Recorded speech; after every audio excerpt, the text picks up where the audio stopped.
The howling, the roaring was terrible. I saw the left corner of the roof coming up and some windows on the left side breaking and debris blowing across the church. Some people were laying out in the aisle, and I think they were hit with a block or something. Necks broke. Just you didn't see no reason they should be dead, but they were.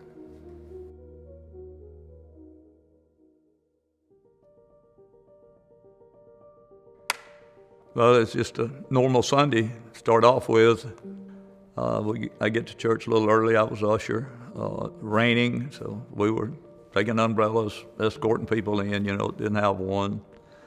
It was just raining. And, wasn't any, at the time, we didn't have any communications at the church as far as weather goes, We just knew it was raining. Then we started the service. The big crowd. Then we could hear thunder and lightning, and I thought it was hail hitting the church roof, but it was debris from the tornado. And lights were flickering, and you could hear the children getting a little upset. And my grandson was very small. He was in the nursery behind me, and the lights went out. I took a candle, got up, found the candle, and carried it in the nursery to light where they could have some light. And I could hear more standing out in the foyer of the church. A lot of roaring and stuff going on. I had no idea what it was. Janet, the secretary, was out there, and we tried to open the front doors of the church, grabbing it and hitting it with my shoulder, and we couldn't open the church doors. I said, we've got a problem. And we walked back through the other swinging doors into the sanctuary, and just about the time we walked in, Carol Scroggin, my sister-in-law, I think, stood up and hollered, "Tornado, everybody get down." And about that time, I was still standing right inside the door in the center of the church hallway. And I saw the left corner of the roof coming up and some windows on the left side breaking and debris blowing across the church.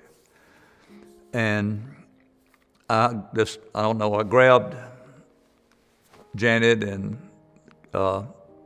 Kent and dove to the floor. And on my way down, I caught something between the eyes. I don't know what it was, brick, block, or something.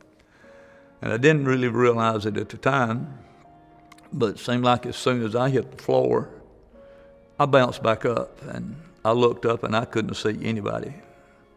It was kind of dusty for a little bit. Then I could finally see the front of the church, and I took off to where my family was up front. Watching where I was stepping, I was seeing bodies laying and recognized some of them, and I finally located my family, that they were alive. Some of them were hurt real bad, some of them were alive. But I proceeded back to the back of the church and started trying to get people out, which were you and your family. Y'all were kind of caught with the pews. We got them up and started carrying everybody outside. We got all y'all out and set you out in the lawn. And then somebody come to me and says, "David, you've got to go outside. You're bleeding." And I noticed everybody I helped out had blood on them, but it was my blood. It broke my nose, and my nose was bleeding on everybody. So they had me to go outside and sit in, and I sat out there, and I was one of the last ones to leave in the ambulance that day and go to the hospital. And we got to the hospital, and it was chaos. Still didn't know where people were at. My children had been scattered in ambulances everywhere. We found, I think, Krista. We had her, my baby girl. My son and his fiance were that day just to announce their engagement. And we had them, knew where they were at. But we couldn't find my oldest daughter, Rhonda, and her husband, Doug. And we were calling hospitals, and I tried once to leave the house and go to Gadsden, but I got down to a few miles out of Piedmont and another storm come through and they turned me around. So I come back and I loaded up all of my family in the car and I said, we're going to find the other sister, your sister and my daughter. And we went to Gadsden and they had no trace. But I think they finally found us. We have a Doug Scott here. And it was late, but they let us go through the hospital and see Doug. And when we opened the door, Rhonda was in the same room with him. They didn't have her listed at the hospital at the time. After I found everybody that belonged to me, I was okay, ready to come home. And it just took a lot of healing. It's something you don't forget.